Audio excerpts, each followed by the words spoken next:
we're still super early, it's only a year in. Before that, the company that I was at was the one that I started called Build Out, and that company had gotten pretty big. So we sold it to private equity, and I kept running it as the CEO after that. And so that company was a lot more complicated, it was harder to run. We had like 150 employees at the time, and then we started acquiring our competitors. So we bought 4 of our competitors and we merged them into our company. And so all sorts of different complicated things happened. And so my day was different. But a lot of it was like managing the people who reported to me, a lot of like meetings and emails. If you're doing that kind of job, you shouldn't treat it like you're responsible for everything that happens. But of course you can't do everything. So you're doing a lot of like delegating work to other people. But ultimately you want to like give people an idea of where the business is going and try to motivate them and provide direction and stuff like that. Honestly, I don't really like that kind of work. So I left and started this new company, and this is what I really like to do, is start a new business. So some of you want to start a business. Do you have an idea of what that involves? Or does it seem really clear, or is it unclear how to start a business? Pretty unclear. Okay, so it's actually very straightforward. If you want to start a business, what you have to do is you have to find some group of people that have some sort of problem, and then you have to figure out how you would solve it for them. Then you tell them that, and they give you money, and that's the whole thing. Really, it is that simple, and you just have to keep doing it. And at some point, you're going to have so many people who want to give you the money to do the thing that you can't do it yourself, and you have to hire other people to do parts of what you were doing. And you just literally keep doing that over and over again. And that's whether it's like a one-person company or like Google, that's how they all did that. So that's really all there is to it. There's nothing like magical about it. But it is still hard. And it's hard because nobody's going to tell you what you need to do. You can go like ask somebody who's going to be a customer, what would it take for you to give me your money? And they'll tell you something. But if you do that thing, they're not actually giving you money. Nobody really knows, and that's the hard thing about starting a business. You have to connect the dots and figure out what it is you need to do. That's how I really like doing that, so that's what I'm doing now. And that's kind of what my day-to-day is like, is trying to figure out what we need to do in this business so that ultimately more people will give us their money so that we can do the thing. Right now, the way I'm spending my day is a lot of like writing software, because that's what I do. I have 7 employees now at the company, so there's some people helping. It's still very small. We can change directions really quickly. So every day, we're changing a lot of what we're doing. So I'm clear where we should go. So that's kind of what the job is in an early stage company. You said work-life balance. That one, to me, I don't really like that concept. And the reason is, I feel like you're giving up too much early in your life. You're all very young. You're going to work for a really long time. Like all the hours you've ever spent in school, times like you're going to work that many hours in your life. If already you've decided that part of your life is not life, that it's like something that you have to sacrifice, that kind of sucks. So I think if you're thinking that way, maybe the career you imagine is not good. Maybe you should think about doing something else so that you're not giving up so much of your life to this thing that you're just trying to get done with for the days that you can finally start living. In terms of like how much time should you spend working, I have no idea. It's definitely true that the more that you work, likely the more successful you'll be. But people are different. You know, some people can't work 100 hours a week. Most people can't, so you shouldn't try to. Some people really just only work 30 hours a week. Well, that's the case, then you work that many hours. But yeah, I don't like the idea of work-life balance because it's kind of confused. Okay, so the next part is challenges and growth. What are some of the biggest challenges you face in your work, and how do you overcome them? And how's your career evolved over time? Yeah. So like, I guess as a category, the 2 things that are really hard about what I do are timing and then people. The technology is actually pretty easy because it's all under your control. And that's probably true no matter what you do. The work itself is probably in your control. but time and people are out of your control. So like you might do the exact perfect thing, but you could be too early or too late, and then you fail. And that sucks, because you might have done everything right, and just gotten some bad luck about when you failed. And then people are really hard because they're just squishy and unpredictable, and you have to work with them, you have to hire them, fire them, you have to sell stuff to them, and it's very hard to guess how they're going to act and behave, and you just constantly have to convince them to join your mission and buy your stuff. So those two things are hard. For, I would say, like a very specific thing that was the hardest thing in my life from a work standpoint was just in that last business. Early on, we were just starting to see what's called product market fit, which is a term that may come up. I don't know what all these speaking engagements are about, but if somebody's talking about building a product, you might hear that term. And that's just sort of a broad term for saying like the thing you made is the thing you want to buy. We were just at the point where we were starting to feel that, but financially things were not going very well for me. We hadn't made money for like 2 years. I just didn't have any. I had like maxed out multiple credit cards, taken as many out as I could. I'd like run out of money, stopped paying taxes, which you can only do for so long. Sold my 401k, and I was just totally broke. And then found out I was going to be having a kid, and there was just I was making like $400 a month. This was 2011. And so suddenly I was like, what the hell are we going to do? So we ended up moving into the basement of my in-laws' house. We just kind of struggled for several years while we built the company up and got to a point where we could like dig out of a financial hole, which ultimately worked out great. But like that was a tough challenge because it was, at sometimes felt like maybe we were doing the wrong thing. But it worked out. Okay, our next section is path to success. So what was your path to this career? Why did you choose it? What tools helped you to get where you are today? And is there any advice you would give to students seeking a similar path? Yeah. So when I was in your position, it was the 90s. That was a long time ago, right? And at the time, it wasn't clear that software was going to be a big deal, if you can believe that. Like, there were kids, like I had friends who wanted to go into software in college, but it wasn't clear if that was a good career decision because like the internet hadn't really happened yet. And so nobody knew if like we were at the end of software and there wasn't a lot of money to be made there or not. And I didn't know if it was or not. I didn't know what I wanted to do for sure. I knew I wanted to start a company, but when I was your age, I didn't know if I wanted to do like medical science or anything else. So I joined a nuclear engineering program in college. And I wanted to do fusion power research. And I got into a lab and I started doing fusion power research. And a couple of things jumped out. One, it's like super tedious to do that work. It just takes forever to get anywhere. And two, it's really hard to start a company with fusion power because you need like $1 billion just to get started. And nobody would do any money. But anyway, I was in that lab doing research and my professor said I had to do this. Figure out this material. I don't know if you all know about the International Fusion Project by any chance. It's like a big tokamak, they call it like a big donut in France. It's like a 10-story building, it's huge, like a big plasma ring with fusion generated in it. Anyway, doesn't matter.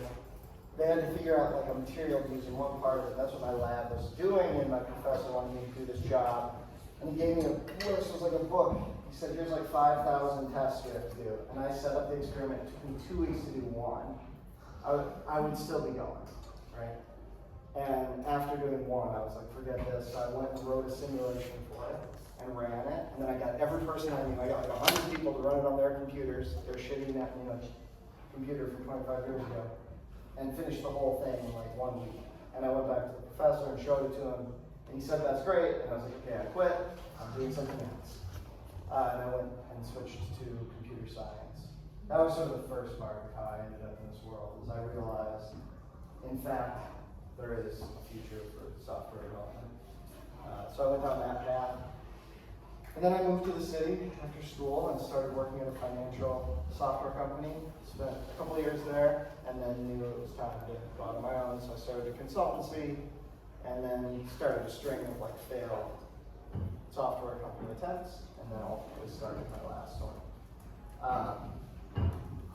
In terms of like what are the tools for success in that, I mean, I think you should try to take as much to chance out of the equation. Like if you're relying on a lot of luck and things to go a really perfect, specific way, if you consider yourself successful, well, that's pretty risky. So if you do something you really enjoy, and just by simply doing it, you're going to find some level of success. That's really a great way to start. So I love building software and products, and so even had we not had such a huge success last time, it wouldn't have been the end of the world because I actually enjoyed what I was doing. Beyond that, it does help to have some luck with timing. It helps to have a good network of people, which, you know people now, so you're kind of starting that process.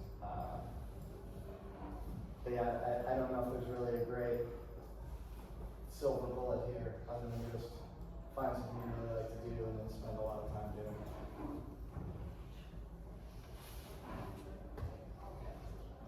Our next section is going to be about look into the future. What trends or changes do you see in your industry or field? And what advice would you give to someone aspiring to follow similar? Okay. Do you all spend a lot of time using AI tools and stuff like that? Is that how you write out your papers? Okay. So it's really cool, obviously, and I think it's probably become clear to all you not being in business that it's like the only thing people talk about in business.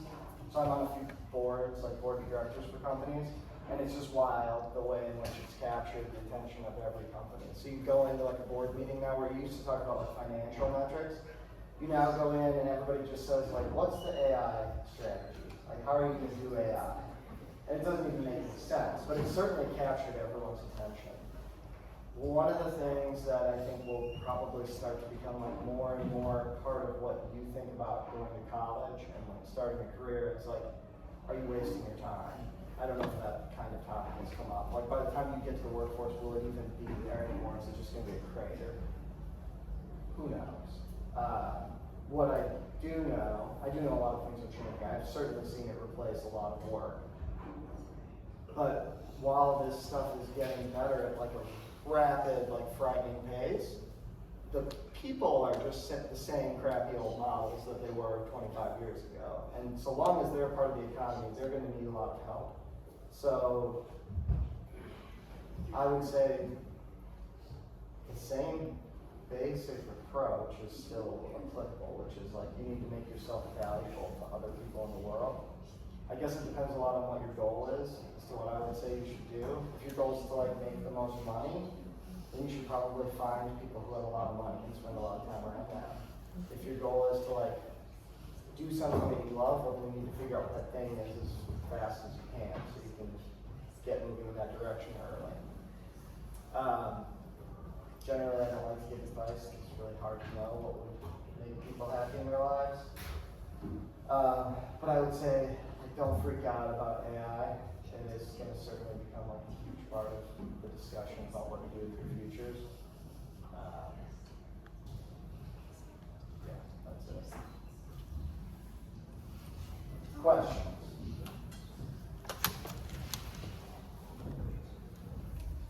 So as a co-founder, what are like kind of the interpersonal things you look for in co-founders, and also when you're recruiting? I'm sure as a CEO have you done like recruiting? Yeah, right. So what are kind of the skills, and what do you think the biggest like career view in the people? Career, really? Recruiting is so hard. So I would say like if you're going to start a business, your biggest job is definitely recruiting going forward because you're not going to do most of the work if you're successful. So you have to, there's two sides to recruiting. One is like, I'm sure as a CEO have you done like recruiting? Yeah, right. So what are kind of the skills, and what do you think the biggest like career view in the people? Career, really? Recruiting is so hard. So I would say like if you're going to start a business, your biggest job is definitely recruiting going forward because you're not going to do most of the work if you're successful. So you have to, there's two sides to recruiting. One is like, there's going to be a lot of people who want to come work with your company. You would call that like the top of the funnel. Those are the people coming in. And then your job at that point is to figure out, like, are they a good person to work in the company? The other side of recruiting is you have to make people want to come work for you. And it can be very easy to ignore that because you may only look at the people who show up in the funnel and ignore the fact that there are a lot of people who just passed on your company altogether. Recruiting is really hard. There are some like really easy to describe things you can identify. Like when you're looking at a resume, if you see somebody had a bunch of jobs for really short periods of time, they're going to be a bad employee. Don't hire them. If you see somebody and there's like big gaps in employment, that's not necessarily bad, but you should like ask them what they were doing and why that happened. Part of the reason these are signals is the further people get in their career, the more people have worked with them, and the more likely it is that somebody's going to want to work with them again. So like for a software developer, it's never going to have a gap in the resume. If there's a gap in a software developer resume, it's really weird. So there's stuff like that you can look for, but otherwise, you just have to kind of figure out what questions have a signal, and then it's going to vary by role. You have to be very comfortable firing people. That's typically best for everyone to do that quickly. And then it's different for a co-founder. Co-founder is basically like getting married, honestly. It's such a huge commitment. You spend such a huge part of your life with a co-founder, and you get into a lot of fights, and that one's pretty tough. I've had several co-founders that have different strengths. It's probably a good idea to have somebody supplementing your skills. Like if you were really good, say, like whatever work you have, you would break it down into like management and sales and technician. Like somebody has to manage things, and somebody has to do the work, and somebody has to sell it. If you're like not good at sales but good at doing the thing, find a partner who's really good at sales, and then you'll be able to go out and get started. If you're really good at sales, you should find somebody who can do a thing so you can sell it. Those would be my main tips on that. You can have more than one co-founder. I've had a single co-founder or a single partner. I think 3 founders is a really great dynamic because it's easier to break ties. Honestly, that's huge. So when I've had one founder or one partner, you can just fight forever. You can just have a never-ending fight because you can't overrule each other. If you have 2, it goes quickly.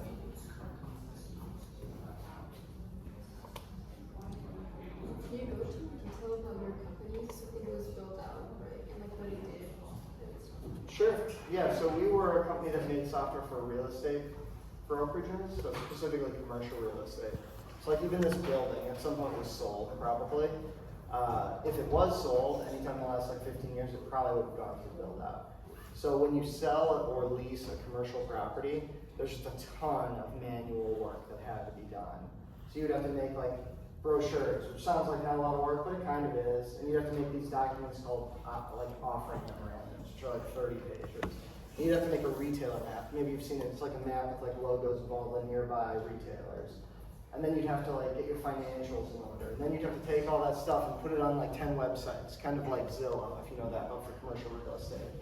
And then you'd have to send emails out. You'd have to populate your website. It was just like about 80 hours of work to do a listing. We automated that whole process, and we did it in a way where everything was branded exactly in the style of the real estate brokerage we worked with. So we would take like an 80-hour process and make it like a 15-minute process. And so we were able to sell 65% of all the brokerages in the US, representing even more than that percentage of all listings go through build out today. We did that for, nobody would give us money, so we were unable to raise money. Nobody understood what we were doing. We were just so unpolished and so bad at talking. So we bootstrapped. That's the term for when you like make enough money that you can hire a person, and then you make just enough money more that you can hire another person. We did that up until we had like 50 employees, and then people were like, "Oh, we'll give you money." It's like, well, where were you when you needed you? So we got the money, and then we grew to the 150. And then at that point, we brought on this called private equity, if you all know what private equity is. It's like when large pools of unsophisticated investment money, like pension funds where they can't invest their own money, they give it to professional investors to invest in private companies. That's where we got our latest chunk of money from.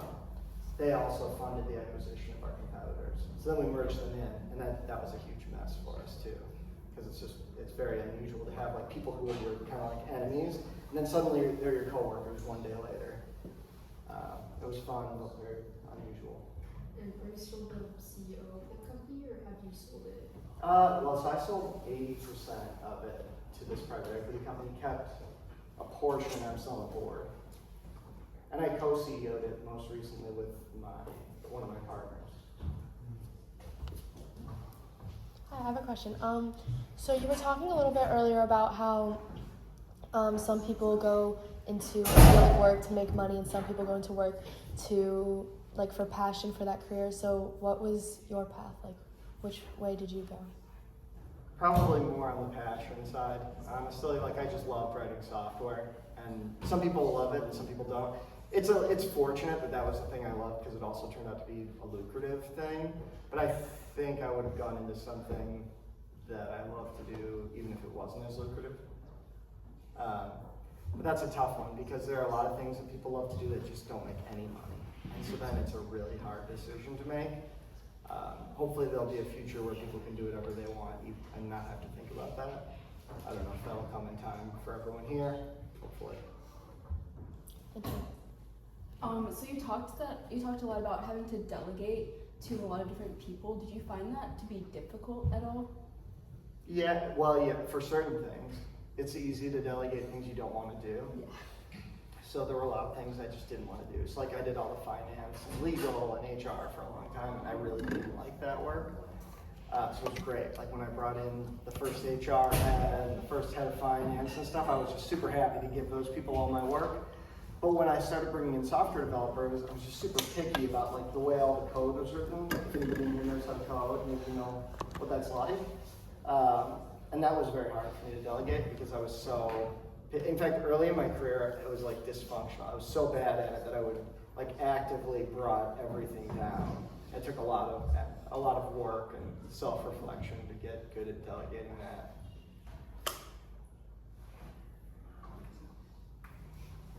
Wait, so that company you were talking about, real estate, that was built out, right? Yep. And you currently, your main company now is Synopsys? Yeah. So what do you like do at Synopsys? So so we have 3 founders, and one of my co-founders is sales. His name's Chris, and he's brilliant with sales. At Build Out, he was our first employee, and he sold like a ton. I actually don't know how much, but just more than anyone by far. And then we ended up running that company together in later years. My other co-founder is a guy named Sam, who's a really brilliant engineer. He's quite young, closer in age to all of you than to me. But he's from algorithmic trading. He understands low-level software development better than anyone I've ever met. I've probably worked with 1,000 software developers. He's like by far the best. And then my expertise is really more around finding product market fit in application design. Building applications that demo all that people want to buy when they see them. And so we kind of divided the world that way. So Chris would go out, find somebody who wanted to buy it. Sam would build the hard part from my perspective, and then I put the wrapper around it that makes people want to buy it.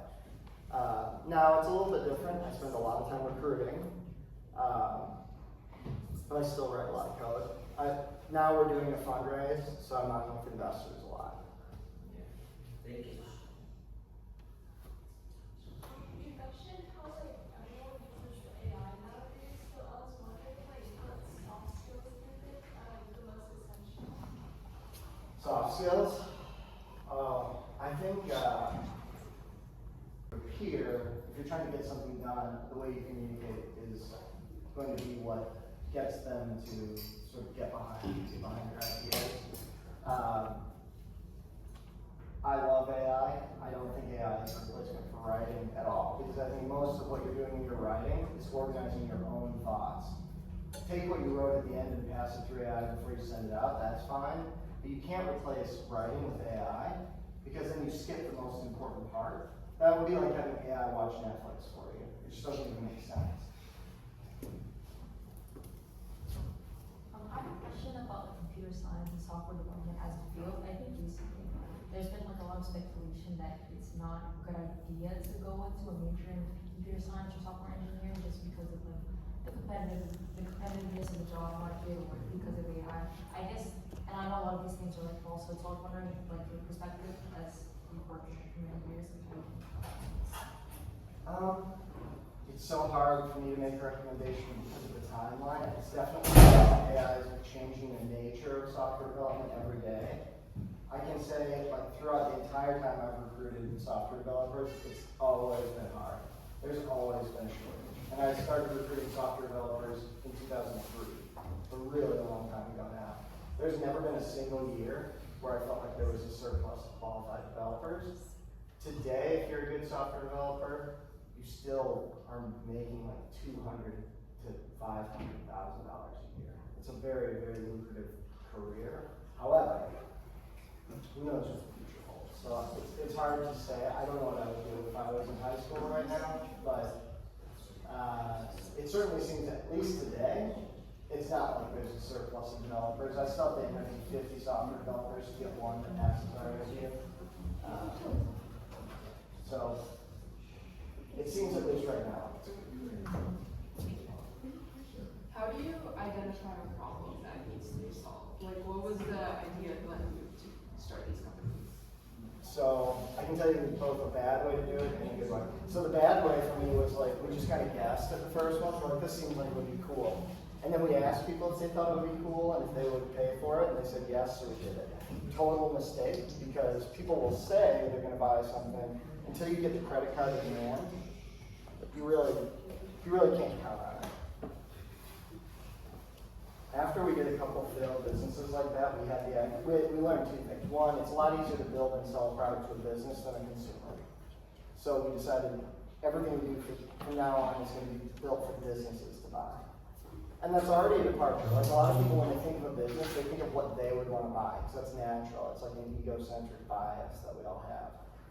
But it's better probably to think about what the people with the most money to spend to buy, and that's usually businesses. And then the second thing that we decided was like, let's not actually build something and then see if people will buy it. Let's just pretend like we already built it and go sell it. So for the last 17 years, that's how I've done everything. So we take a product, however we figure out what it's going to be, we do that, and then we go out and we sell what we call vaporware to people, and then if they buy it, then we say, okay, well, it's not ready yet, and then we go back and build it. That's way cheaper than building it and then finding out people won't buy it. In terms of how we figured out build out, we just had no real good idea. So we literally, my partner and I at the time, we split up, and in the morning we would go to cafes and sit down and have the most awkward conversations with strangers all day. And we would say, what do you do? Oh yeah, what kind of software do you use? And we got a lot of intel. And then at night, we'd go to bars, and it was even more weird. We'd go up to people and say, hey, what do you do? Let me buy you a drink. Tell me about the software you use. Get away from me. That did work. We learned that people had these problems. We learned about a lot of problems, and then we had sort of a menu to pick from. We picked build out. For this one we had the experience personally, because this last company, we had very intense reporting requirements from our private equity investors. And so we knew they wanted it, we knew what they were willing to pay for it. So it was a lot more obvious what we would do. Why did you decide to sell Tillery? Well, for me personally, it's like I had all of my financial eggs in one basket, and it was too stressful. And then we got to like an inflection point where we had this like product that we'd sold to everyone, and there was like not that many more people to sell to. And we were actively developing 3 new products, and I just didn't want to wait and see if they succeeded or failed. And so we sold it. Could have kept it. It would have been, I don't know what would have happened if we would have done better or worse, but definitely don't have any regrets. And so did it have something to do with like you not really liking what you were doing, like you mentioned before? No, I didn't like what I was doing at the end, because under private equity, it's a lot different. Like like when I was running Build Up prior to that, I knew everyone that worked for me. Like all 150 people, I could have told you like their name and their, spouse or like what school they went to and the things that they liked. And then private equity came in and they don't have the same sort of feeling about employees. I always joke that they called them people units, and there was just sort of spreadsheets of like who was going to get fired and who was going to be kept. And it's not exactly how I didn't enjoy that as much. But yeah, for me it was really just more like 10 years into the business, it had gotten really big and it just felt like time to cash out. How long did you have like your top amount of employees for? Like you said it was 150. How long did you like have that in the company for? Not that long, honestly. So when we were at 150, we'd scaled up for a push that we ended up rolling back, and we probably scaled back to like 140. I don't know, not super long, maybe a year. And then when COVID happened, was it COVID? 2022, when interest rates went up, that kind of changed the nature of the way private equity looked at spending. So we scaled back a little bit. And then I don't know if it's back up now or not. I'm actually not sure. There's a lot of contract employees that filled out, so I don't know how they would be counted right now. I'm not that involved day to day there anymore.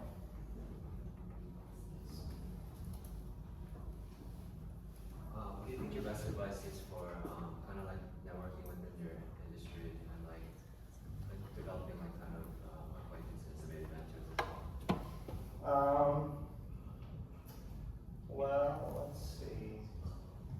There's a lot of events for pretty much every industry, and then you have all your coworkers. So if you're really trying to build a big network, it's hard to do if you start your own company because nobody works there. If you go work somewhere, your colleagues will be the start of your network, and then if you want to like meet more people, probably the best thing is to go to events. And then, you would be able to probably ask one of your coworkers what they all were, but, in the Chicago tech scene, there's like dozens. I forget what the name of the website is, but it's like an event website that shows a list, there's just dozens every month. Since you started off like as a software developer, what got you interested in that field? In software? Yeah. So I actually started writing code when I was like 6 years old, because I'd gotten a computer as a kid, and it would look totally foreign to all of you. It had like a green screen on it. I'm not sure how I had it, for what reason, but it was in my room, and I was playing with it, and there was not even like a graphical UI, and I typed something and like ended up in a programming environment. I didn't know what to do, so I asked my dad, and he gave me a book. And I really could barely read regular words at the time, but I learned from that. And then I stopped because I thought I was going to go into a different field, into nuclear engineering, but then just sort of rekindled when it was useful.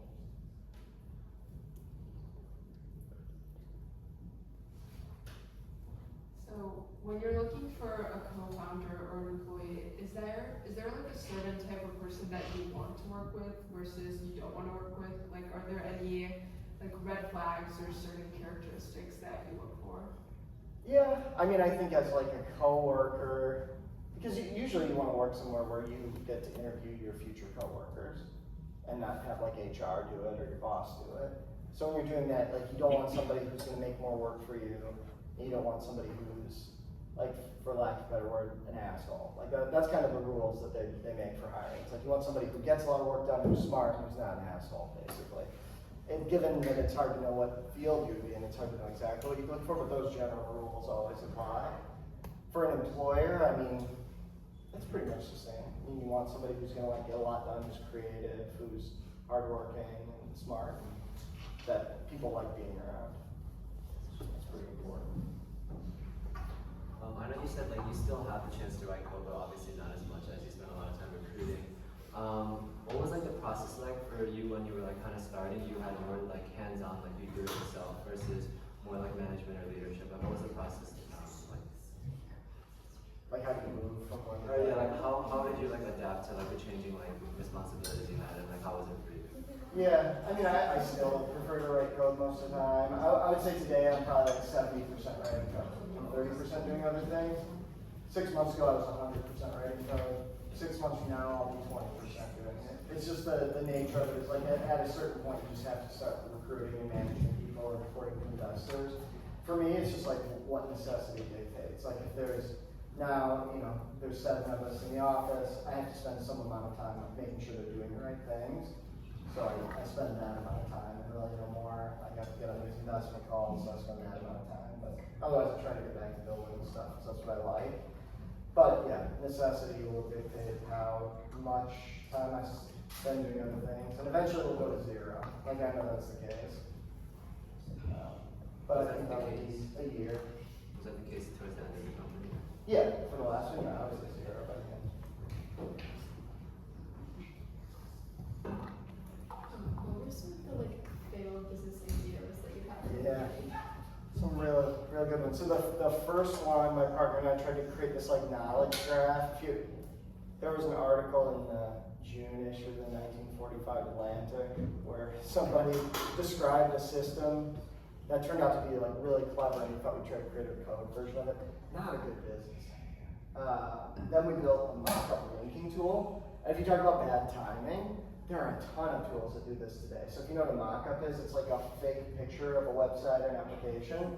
You can draw squares and connect them together. We built something like that in 2009, but it was just too early.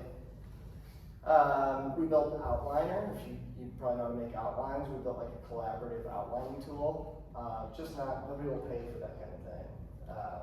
Those were all failed. I think we made $300 on one of them. Not a lot.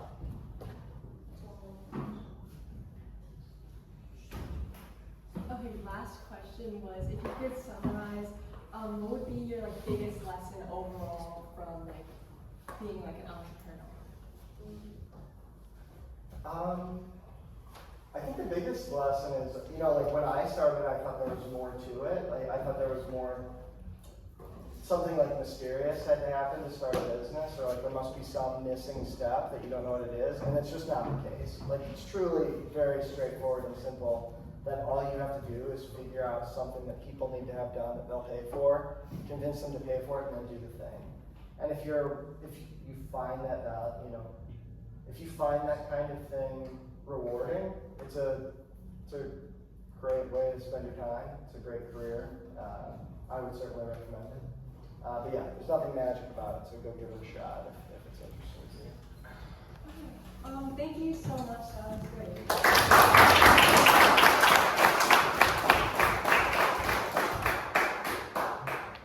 for having me. And if you guys, if this helped or it was engaging, please do the feedback form and give Be My Guest some feedback. Thank you for being a great audience.